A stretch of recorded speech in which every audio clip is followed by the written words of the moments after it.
Yeah, hi there, it's Steve from Leaner by Design. Just thought I'd do a quick video today. Lovely sunny day here in England. Hardly any clouds in the sky, it's wonderful. So I wanted to do this real quick video because I get regular emails and there's been some comments on some of my other videos as well, which you can check out. And you know, it's the thing that everybody who seeks self-improvement in some way kind of falls victim to this, if you want to call it that. The fitness industry, the weight loss industry, the diet industry, the motivation business, all these things are businesses with people trying to sell you their thing and saying that, do this, and do this, and you will achieve this. And, for everybody, the process is different. Whatever you're looking to improve in your life, be it your body composition, lose some fat, you're looking to get more muscular, you're looking to stop procrastinating, all these things. People read hundreds of books, they listen to hundreds of thousands of audiobooks, they buy diets, they buy programs, and let's be open and honest, I have got a couple of intermittent fasting 16/8 related diet and training programs. I sell one which has been really quite successful. Welcome to check it out. I sell it cheap enough so that if you don't take action and whatever, it's not going to have broken the bank. But basically all I'm saying is that people become very entrenched in what they're doing, very dogmatic.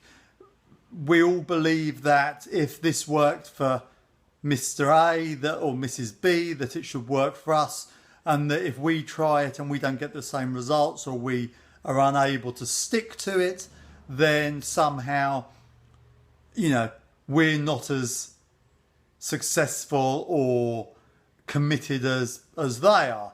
And that's really not exactly the case, because everybody is different. Everybody's lifetime experiences, childhood experiences,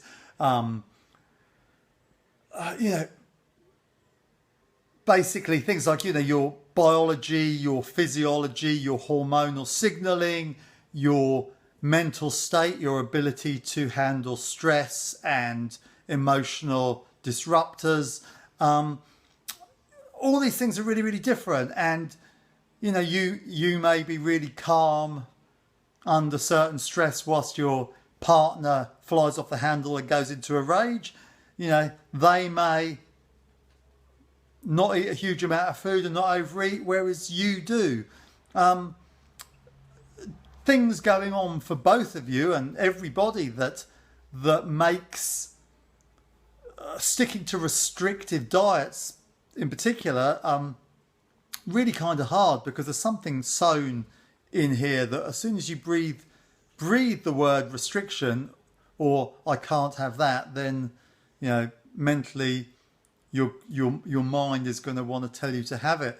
And with a lot of this stuff, particularly if you're somebody who does, as most people do, and wrongly, very low calorie dieting, thinks, I want to get this weight off as quick as I can. I'm going to put in a 500 calorie a day calorie restriction, and I'm going to go running, and I'm going to go to the gym for an hour and a half.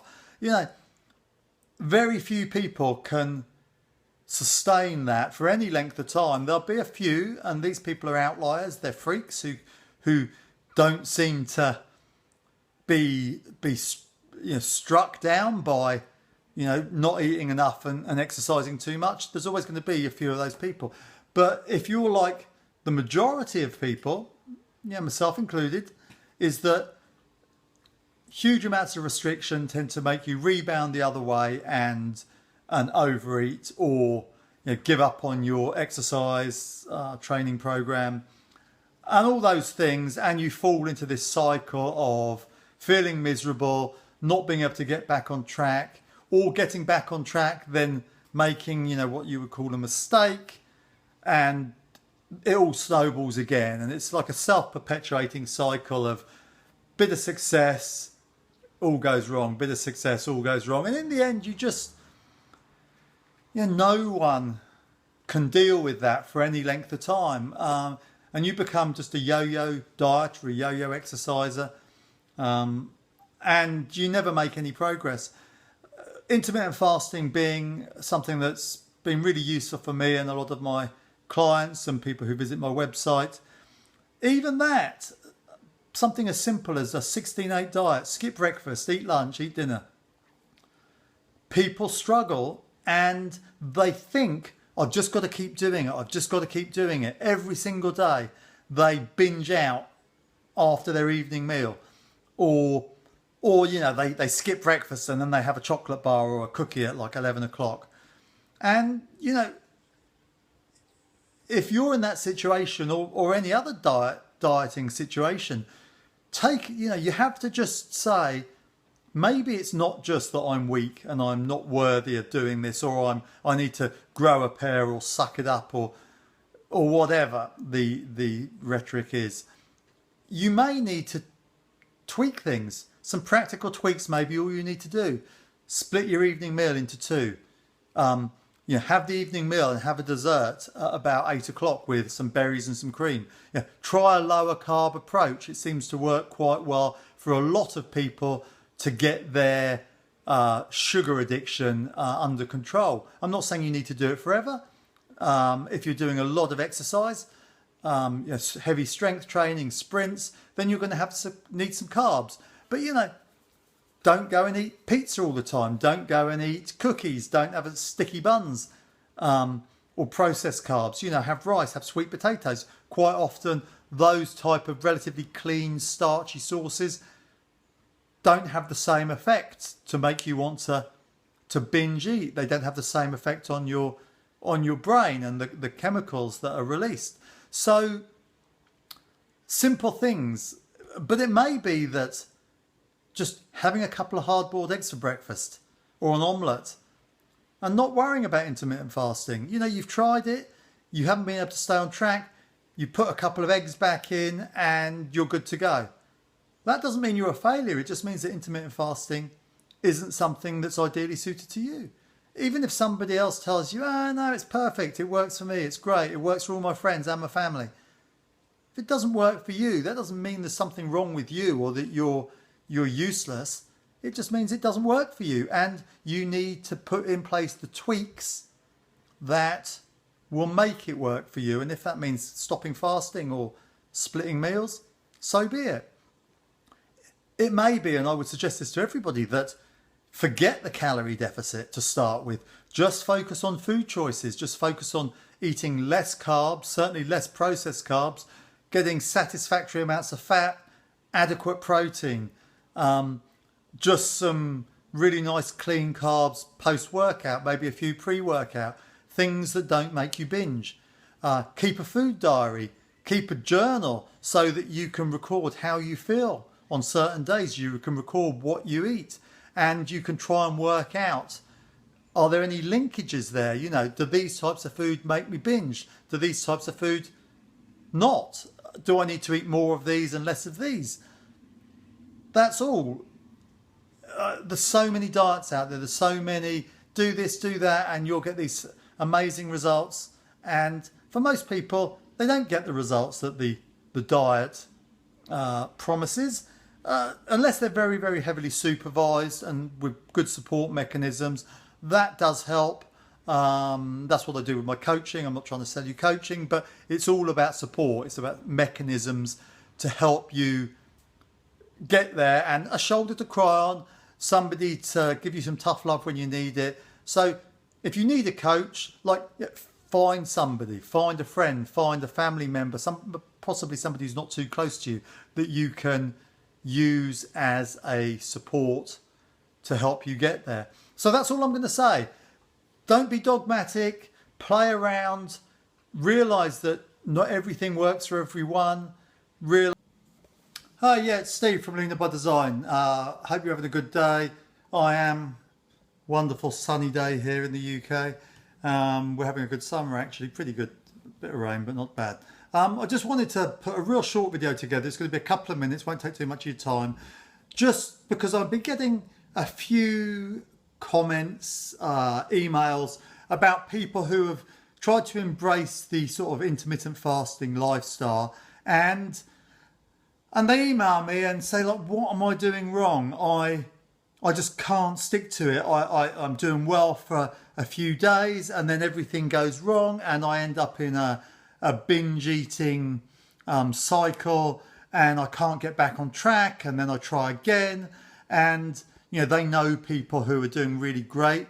They see all the stuff online about how 16/8 diet is the diet. It's the new big thing. I mean, it's not really very new actually at all, but and then they think, well, what is it about me that makes me unable to succeed? And then they start to get feeling really crappy about themselves, thinking that they're a failure, that they should be able to do this thing because all they hear about are the success stories and the people who have gone from fat to fit and look incredible. And realistically, those people who start something, be it intermittent fasting or any other thing, who go all the way through from really, say, very overweight or really out of condition to looking like an athlete or a fitness model, these are the tiny percentage of people who go on a diet of every single year, every single day, and never get the results they want and spend their lives searching for that one thing that is going to work for them. And I would really urge against trying every single diet and trying something, you do it for 2 weeks, it doesn't work, you go on to the next one, you find something else, you give up, you then try something else, and you spend your whole life in this perpetuating cycle of dieting and giving up, dieting and giving up. So obviously there's some willpower involved in this, and we've all got to try to use some of our limited willpower to help us see small successes, which then build and they reinforce the success mentality. And the more you do something and the more you succeed at it, however small, you're building up, and it becomes easier then to succeed in many other aspects of your life as well. But don't be dogmatic. Don't think that you should just keep doing the same thing over and over and over and over again when it's not working. And it doesn't mean that you shouldn't spend a bit of time trying and a bit of time tweaking, making little modifications, and I would really urge that. And an example would be quite a lot of people who go on some really restrictive diet, very low calories, huge amounts of exercise. Most of these people really struggle because everything about in their bodies is telling them, I need to eat more, I need to eat more. And your body's trying to protect itself, a survival instinct, if you want to call it that. And it's really hard, if not impossible, to overcome those hormonal signals and psychological urges to tell you to go and raid the biscuit tin and eat everything sweet in the house. So one needs to be pragmatic, keep a journal, keep a diary, try and find some associations. Does too much, slightly too high intensity aerobic or cardio, if you want to call it that, exercise make you very hungry? Maybe you should back off on that. Maybe you should do a much lower intensity aerobic exercise, which I always encourage. Maybe you should just walk. Maybe strength training will be better for you whilst you're trying to shed the fat. Maybe you need to eat less carbs. You need to cut processed carbs out. I would recommend that anyway. You need to eat carbs purely to fuel your training sessions. A lot of people do really well, higher fat, lower carb, moderate protein. It seems to reset some things and make those sugar addictions kind of go away for a lot of people. Doesn't mean you've got to do it forever, but maybe you need to do it for a period of time and then reintroduce, whole food, nice clean carbs, if you want to call them that, Slowly find out what works for you. Maybe you want to split your evening meal in two because you always binge out at 8 o'clock in the evening, but you eat at 5. But what a lot of people do, and I've done it myself, is I just keep going. Eat at 5, eat at 5, eat at 5. Try not to binge at 8. Just like eat at 7 or have dinner at 5, have a dessert at 8. You know, berries with cream, whatever you want to do. Something nice and tasty and not processed. That might be all you need to do to fix the problem. It may be that you just have to say, I need to cut my fasting window down from 16 hours to 14 or to 12 hours. Forget about the potential health benefits of like autophagy, cellular repair, those type of things. They're small in the scale of things, and you may just need to cut that fasting window. You might need to say, okay, I'm going to get up and I'm going to have a butter coffee at 9 o'clock, or I'm going to have a couple of hard-boiled eggs, or, eggs and bacon.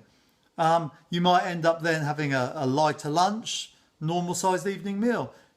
That might fix it. And just because you like the idea of fasting doesn't mean that fasting necessarily likes the idea of you. So I'm going to cut this off really short. Don't beat yourself up. Make a concerted effort for a period of time, but understand when it's not working and you've got to change things. And don't just jump to another diet straight away. Tweak what you've got, tweak what you're doing, because most diets can work. It's usually the execution of them that is the problem. And quite often you'll get a book and you'll see a video on YouTube or something, and it'll say do this, do this, do this, do this, and you'll get to this outcome. And start with that. Start with the template. It may well be that it's a great template for you, but if it doesn't work, play with it, make it yours, and you'll see much more success. Great. I'll see you next time. I'm going to be trying to do a video every day or two. Actually, I enjoy it. So good luck and speak to you soon.